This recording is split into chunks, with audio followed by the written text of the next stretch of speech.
That's looking okay. Maybe even move it slightly back.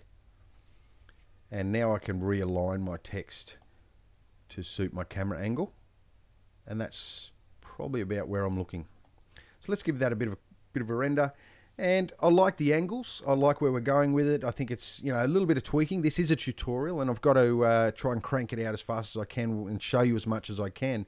So with more time, more polish, you'll definitely get something that looks a lot better than this. But I think you can get where I'm coming from.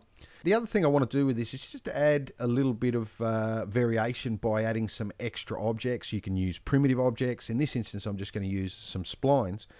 So I'm just going to go to a top view, and I'm going to use a circle. So if I go into wireframe mode, just draw a circle from the center here. And what I'm going to do is try and line this circle up to sort of go maybe through the C here and then through this little piece of available T here. But before I do, I might just change the color swatch to red so it stands out a little bit.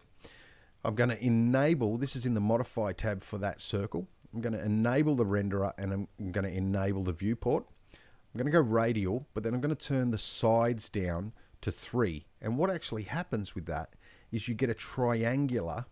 If I rotate around a little bit to show you, you actually get a triangular shape. The more sides it has, it starts to go back towards a hose, like so. But with 3 sides, you get this sort of triangular tube shape. And you can actually tweak the angle of that as well. Play around with the angle, maybe have it, you know, a little bit offset. And what I'm going to do with that is, in a top view, is just scale it. So I'm just going to squash it down like this a little bit. I'm going to pull this over, and I think the thickness is a little bit thick on that. I want it quite thin. Go back to my camera, and I just want to try to find a nice place to put this without going through the mesh. And what I can actually do, and now be careful, if I just scale this, it gets thicker as well, and I don't want that. What I just want to do is increase the radius, and that keeps the thickness the same. So let's look in a perspective view whether we've got that right. At the moment it looks like we're not cutting into anything. Go back to our camera view.